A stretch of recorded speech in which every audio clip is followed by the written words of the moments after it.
Hello there. So I know with it being July 4th, an Independence Day holiday, that a lot of people who were really interested in being a part of this were not able to. I apologize for the background. I am working from home today, so I have a toddler in the back, and so you may hear him on and off. So I apologize about that. But I wanted to take a few minutes to share this training with you on something that I have been working on and learning for myself. So I have really been discovering the power of a story. And, I am now the executive director for a nonprofit organization. And one of my responsibilities is to help fundraise for this organization. And I'm not new to fundraising. Some of you do know me from social media and have followed my journey for several years now. And back in 2012, I had landed my dream job. My job that I really wanted was to be involved in camping ministry. And at the time, I was working with Children's Bible Fellowship. I had been a program director for their summer camp program for several years and absolutely loved it. I loved being out in the summer, being able to be outside all day doing different activities. I loved working with the children with different needs and really just seeing them grow and transform. And I loved working with the counselors and the staff and just having a leadership position and being able to influence and impact them in positive ways and being able to see how they changed from the beginning of the summer to the end of the summer. And it was just, more permanent of a change. It was really a transformation when they worked with these children. Sometimes the person who had the most challenging child, the most challenging camper, was the person who was most transformed and really wanted to come back to camp again. This was my dream job. Working in ministry was my dream job. Being able to openly share my faith with people, being able to see the transformation happen and be a part of the transformation. It was more than just watching. It was having the opportunity to be a part of that transformation was just so powerful for me. It's what I wanted to do. And in 2012, the ministry had opened up a full-time opportunity to work as an advocate. And as an advocate, I was able to work with children in the city. So I didn't have to leave my home. I didn't have to uproot my family. At the time, this was before I had a baby, but I didn't have to uproot my family. Hey, Anthony. Hey, can you hear me? Yeah, I hear you. I just started kind of speaking, so I will continue. Hopefully, you will kind of catch on. But yeah, so I had this opportunity to work full time in ministry, and it was really everything that I wanted it to be. And I was incredibly excited about that. And I started working after 2 months of not having a job. I literally waited for this job for 2 months, and most people don't do that, but this is how desperately I really wanted to be in this position. So in October of 2012, I became a full-time advocate for this ministry, and everything was going great. This was everything that I wanted to do. I was able to work with children who were in a very low income area in New York City.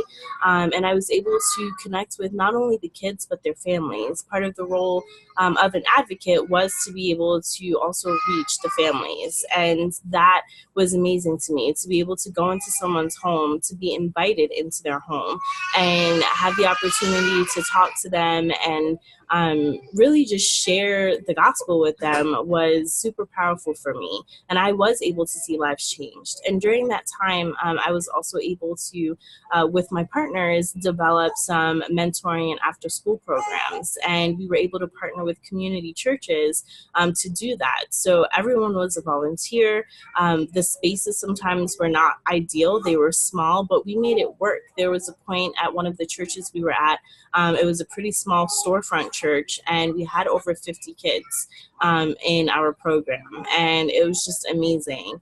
And then 2014 rolled around, and we were having a change in leadership at the organization. And there were initially no red flags. Like, this was a great thing. Having a change in leadership, we were like, oh, great, we're going to have new vision, new opportunities to expand, a younger leader, right, who's going to be able to reach a younger group of people. But as 2014 started to come around, I had been in the company, in the organization for almost 2 years now, and there were some red flags. The leadership really started to change what their vision of ministry was. They started wanting hardcore data measurements of, how can we tell if we are transforming people's lives? Now, when you're talking about seeing a change in people, it's very hard to have actual data measurements, right? It's hard to say, well, we changed this person 70% of the way. That just doesn't even make any sense. But they really wanted to be able to measure their work. And specifically in ministry work, this is something that's very difficult because you're talking about measuring someone's heart, which is really not possible. And so their whole philosophy of ministry really no longer aligns with my philosophy of ministry. Sorry again for all the backgrounds. I have two kids who are going crazy right now, and a dad who's trying to manage them all. But I'll try and make this quick. So in 2014, I was in the hospital having my 3-year-old, and I got a phone call, and I couldn't even take the phone call because I had horrible reception in my hospital room. So my husband took the call, and he just looked at me, and I saw this look on his face that I knew meant something really bad was going on. And he said to me, everyone at your organization has basically been laid off. But the person that I was speaking to, who's our HR person, says I'm the lucky one because me and maybe a handful of other people, probably about 4 other people, were not laid off. We were going to be able to come back to our jobs. Now, these were people who had dedicated their lives to ministry. They lived at the camp and they worked for sometimes 30 plus years. I'm sorry. Yes, honey. I'm doing a training, baby, so I need to go. Kurt, I'm on a training right now that I'm recording. Bye, baby. Oh, okay. Sorry about that, guys. So, anyways, 2014 came around and everyone had been laid off except for myself and a handful of other people. And I remember, first off, I was super hormonal and I started bawling my eyes out. I was crying because these are people that I grew up with. I had gone to this camp, and these were people from the age of 6 years old that had worked with me and ministered to me and changed my life. And I couldn't believe that they were no longer going to be involved with this camp. I was heartbroken. I was crushed. I couldn't imagine this ministry without them. And I decided that I needed to go ahead and continue to give this organization a chance. I needed to see, change is hard. And I know that change is hard. So I needed to see if I was just being adverse to change. And I thought to myself, maybe this change is going to be a good thing. 6 months later, I knew that this change was not for me. And I knew this change was not for me when the leader of the organization criticized me, almost scolded me in front of an entire group of people. We were at a staff meeting, and we had just finished a weekend retreat with a bunch of families that I had spent the year before working with and ministering to. And the way we had set up this retreat was that every person that was going to be a speaker was going to share a part of the gospel story. So we basically had someone sharing the beginning, someone generally sharing the middle, and since our gospel story hasn't completely ended, but we had someone sharing the end story of where Jesus dies. My role was to share the middle portion of the story. I was going to talk about the ministry of Jesus while he was alive, all the miracles and the work that he did. during the time that I was speaking to the families, I opened up a Q&A time, and I allowed the families to ask me questions. And in them asking me questions, we kind of overlapped into the next person's story and to the end. Now, in my mind, there was no problem with this, because even when you're teaching children, you have to be repetitive. In order for the story to actually stick, in order for it to mean something, you have to hear it more than one time. So I didn't see this as an issue. Well, I saw lives transformed that day. I saw people genuinely accepting Christ and redeveloping or developing for the first time their relationship with God and having a faith. This to me was a very powerful experience, and I felt very good and very proud. And I remember in that moment when I was speaking in front of everyone that I felt very spirit led. I felt like the words that I was speaking were not just coming from me, but that I was being given an opportunity to really share my faith with these people. And I felt great about it. Well, at our staff meeting on that Monday, the new leader of the organization looked at me and said, "Were you trying to trump the person who went after you?" And he was so serious. Like, I remember chuckling at first and thinking he was kind of making a joke, and I realized that he was serious. And I suddenly felt everyone's eyes just staring at me. And I didn't know how to respond, and I was embarrassed, and I was absolutely apologetic, and I was like, no, that was not at all my intention. My intention was just to share, and I never ever felt like there was anything wrong with that. And he went on to basically just dig into me, how I had overlapped on the other person's story and how disrespectful it was of me to do that, and how we had made all of these plans before the weekend and I just threw them by the wayside. And then he went on to say that I intentionally sabotaged the other person's story, and I made the other person look stupid because they were sharing things that I had already shared earlier in the day. If you are thinking that's crazy and this seems really stupid, you're absolutely right. It was, because it was crazy and very stupid of him to think that. But at the time, I was really embarrassed and uncomfortable, and I wanted to cry. And I remember thinking to myself, if I sit here crying, I'm going to look back on this and I'm going to feel worse. And I remember leaving there, and I was so angry with myself because I didn't stand up for myself in that moment. I was incredibly apologetic when I shouldn't have been.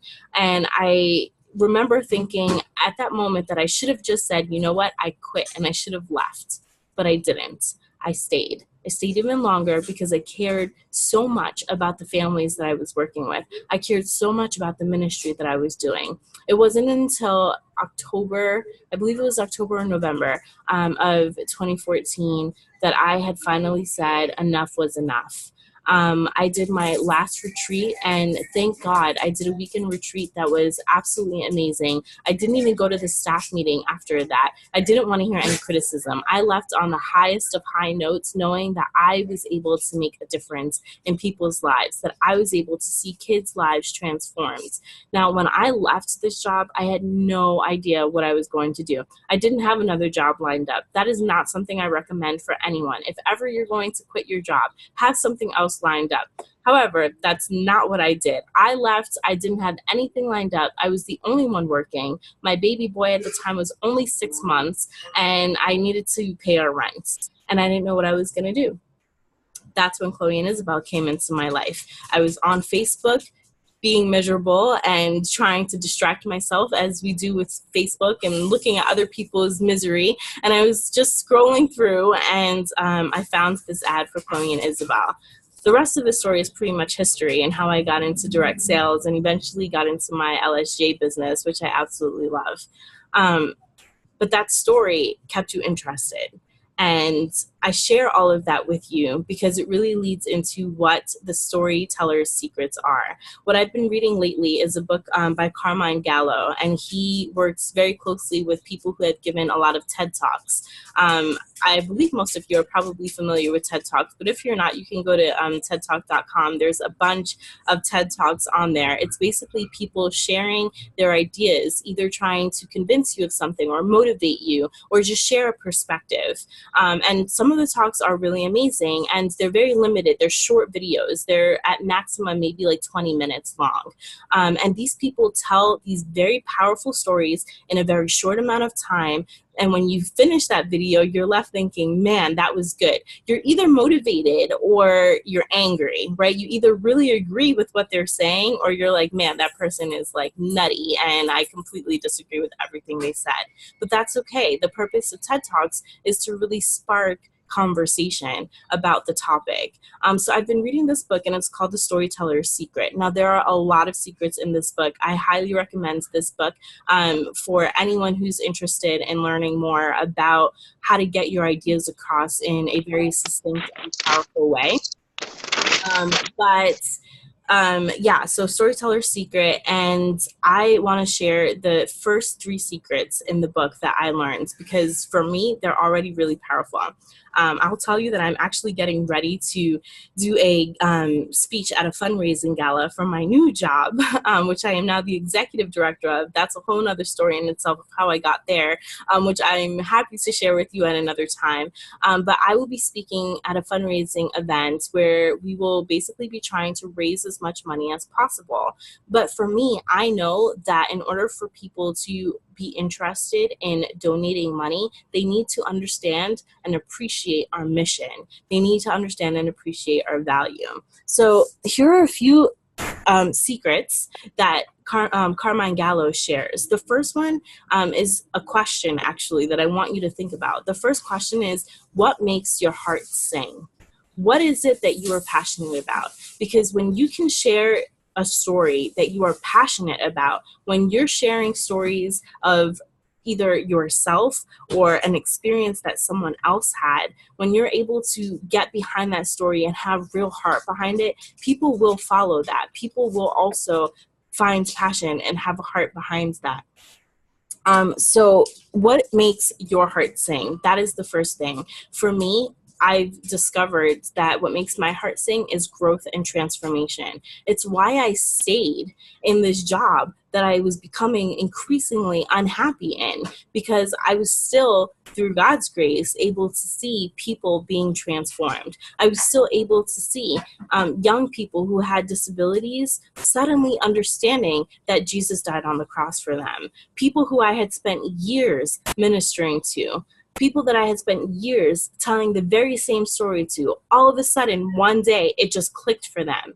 That, for me, was so rewarding. It was more rewarding than any money could ever buy me. And that is what kept me at this job for so long, was seeing growth and transformation. And I realize now, even at my new job that I'm at, seeing the kids come in and be shy and timid and reserved, but then watching them make a shot in a net of playing basketball and seeing the confidence that gives them, that's a transformation. That's a growth for them. When I watch a parent who looks at their child and thinks that their child with different abilities will never be able to be a contributing citizen, and will never be able to be successful in the traditional sense of success, when that parent watches their child play a sport or interact with another child or interact with their volunteer, and I watch their eyes well up with tears because they're so proud, that for me is transforming. That's transformation. That's what keeps me doing what I do. That is what makes my heart sing.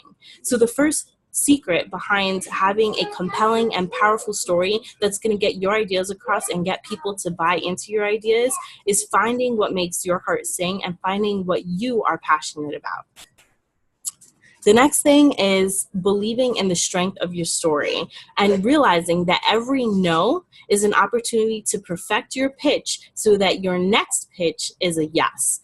What does this mean? It's not just about pitching a product. You know, we see, I love Shark Tank. I've shared that plenty of times, right? So when we see Shark Tank, everyone always starts off with their story. When we watch shows like The Voice, or for those of you who are from my generation, American Idol, what drew us to American Idol was more than the singing.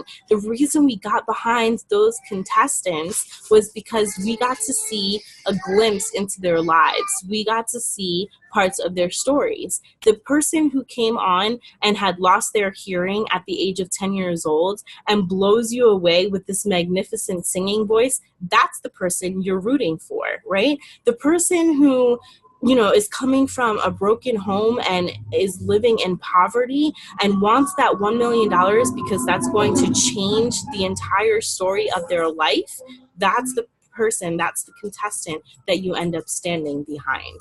So it's really about believing in the strength of your story. Now, for me, that was very difficult. I didn't really believe that I had a story that I wanted to share. Sharing about my disability for me was very hard. um, for a long time, I kept trying to run away from it. I kept trying to disassociate myself from being that girl who had a disability. When I started to embrace that as part of my story, and I started to believe that growth and transformation could happen through me and for me, my story started to change. For those of you who have followed me on social media, you probably know about the Diversible Model Project. And that was a blog that I started back in 2015, I believe, when I was with Chloe and Isabel.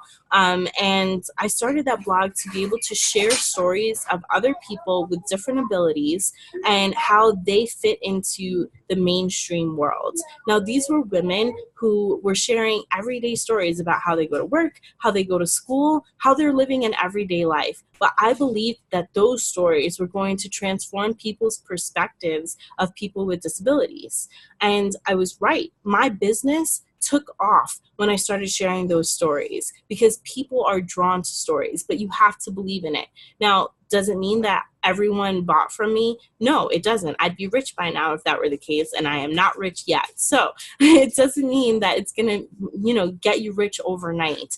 What it does mean is that when I heard no, I didn't just say, okay, that no is a rejection and I'm a failure. No, I took that and I said, okay, I need to perfect my story. I need to perfect what I'm doing. How can I make the pitch that got me a no better so that my next pitch is a yes? That's how I got to this place where I'm able to share these ideas with you guys, because I decided that no wasn't good enough for me. I was going to fix it, and I was going to make my business successful by sharing my story, by sharing my tools, and by being who I am, and also accepting that sometimes it's okay to hear a no because you want quality customers, you want quality people in your life. So, when you hear those no's, it can just be a way of weeding out those people who are not going to buy into your vision.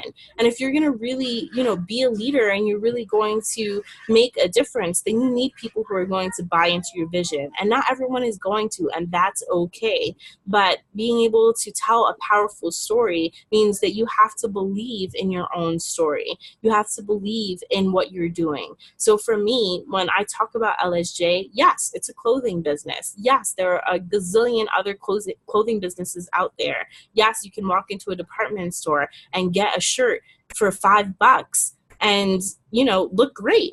I've bought shirts for $5 that I look great in, but it's more than that, right? My story with LSJ is about empowerment. It's about empowering people who may not have access or easy access to a department store. It's about that story that I share that, I can't just go into every fitting room. It's awkward for me to have to go into a fitting room filled with women who are half undressed and have my husband in there helping me get dressed. That is something that I can help change for somebody. That my business, being able to give someone the personal styling opportunity, being able to go to their house or being able to style them virtually on video, that's what my story is. It's a story of empowerment, and that goes way beyond just selling clothes. And I believe in that story. I believe in that growth and transformation. So that, for me, has been very powerful. So the first secret is know what makes your heart sing and know what your passion is. The second secret is believe in the strength of your story and accept that the no's are just an opportunity for you to perfect your story to get a yes the next time. All right, the final secret for today, and our third secret, is going to be reframe the story that you tell yourself. Language is powerful. So we tell ourselves a story every day. The way that we see ourselves, the things that we say to ourselves are very, very powerful.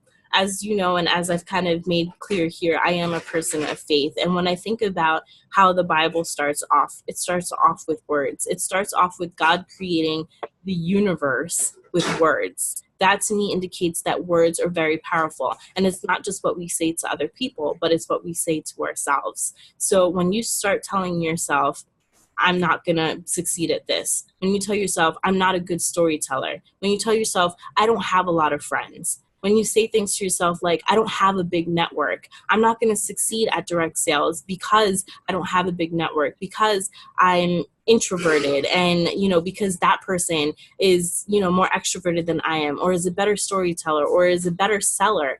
Those words are very powerful. And before you can start to really effectively share your stories and your ideas through story with other people, you need to reframe the story that you're telling yourself. You need to start giving yourself affirmation. That will give you such a confidence that you won't even believe. For me, it happens gradually. It happened over time. It's something that I still work on. It's also something that happens without me even realizing it. I started to realize that I was stronger than I thought I was. The thing that really triggered that for me was having my kids. Now, obviously, if you're a guy or if you're a woman who doesn't want kids, that's not going to be the trigger for you. But having my children, the physical aspect changed my whole world. I always saw myself as a physically weak person. I have such severe limitations physically that I, in my head, saw myself as weaker than I really am. I also allowed other people's ideas and perceptions of me to affect the story that I told myself. So when my mom would say things like, oh, well, she can't use her arms and legs, even though my mom meant well, that's stuck in my head. That's the story I told myself. I can't do this. I can't do things that require me to use my arms and legs. That's such a horrible story to tell myself because it limits me. And if I feel limited, then others are going to see me as limited. When I started to really gain confidence, when I had my baby and I was able to be assertive and I was able to say, you know what, I'm not going to just sit back and accept being mistreated by my boss. I'm not going to just stay in this job because I think it's the only job I can get because I can't go to a McDonald's and flip burgers. When I started to tell myself I'm worth more than this, that's when things started to change for me. That's when opportunities started to open up for me. I found direct sales, and from direct sales, I was able to take jobs that were part-time because I was having an income coming in, and I was able to take jobs that were part-time until I found this full-time job. Now, when I started with my current job, I was a part-time program coordinator. I took this job thinking I was going to be at it for a couple of years until I could raise my boy and figure out what I was going to do next. Well, lo and behold, I decided to get pregnant again and I had a second baby. And I was like, all right, well, I'm just going to stick in this job. Well, you know what? After being in this job for a year and a half, literally a year and a half, I was promoted to the executive director. I am literally the head of my job. I am responsible for a budget that is over $100,000 a year. That is mind-blowing to me. Did I mention that I didn't even finish my bachelor's degree yet? That I haven't been in school since 2010? It's crazy. It's mind-blowing. Like the opportunities that opened up for me because I started to believe in myself, because I started to allow myself to say, I can do this. I can be successful. These are my strengths. I am a strong person. Opportunities started to open up. So reframe the story that you tell yourself, and then your stories to others will be powerful. So I'll just recap the three secrets that I shared today. These are based on The Storyteller Secret by Carmine Gallo. He also does a book, I believe it's called Talk Like TED. So definitely books that I recommend. I also recommend watching TED Talks. A lot of them are pretty awesome. So you can pick the ones you want to watch, but don't just watch to, be inspired or motivated. Watch those talks and learn from them. See the structure. You'll see how most of the time the person speaking will open up with a story, because that story gets you emotionally invested in what they have to say. And then they share the data, right? Then they start to share, how there's so much injustice in the world, or they start to share the numbers about what they want to change. But first comes the story, and it's usually a personal story about something that they have experienced or something that they have witnessed. So keep that in mind when you're watching those talks that have really changed the world for us. So the three secrets that I shared today, the first one is a question: what makes your heart sing? Consider what your passion is, what it is that you can really get behind when you want to tell your story.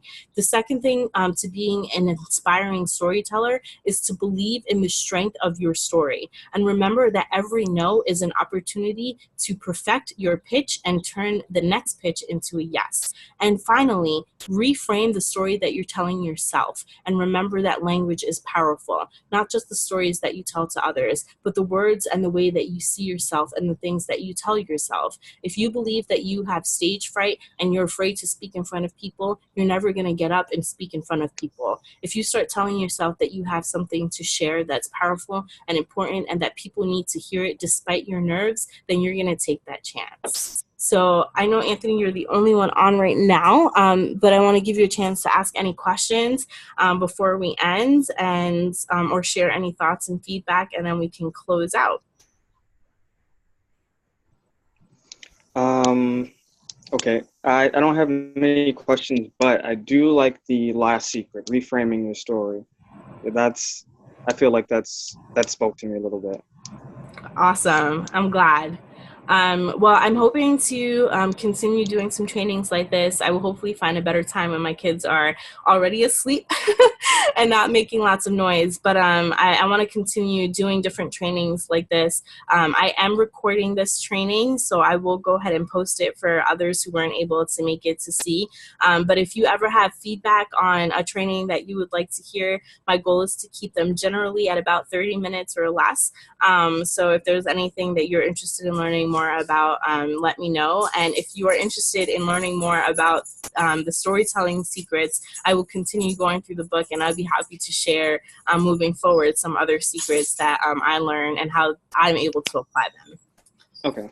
All right. Well, thanks so much for being on. Thank you all for whoever watches this on replay. And if you have any questions and you want to ask me them, be sure to comment, and I will be happy to answer them after you watch the replay. Have a great 4th of July. Talk to you later.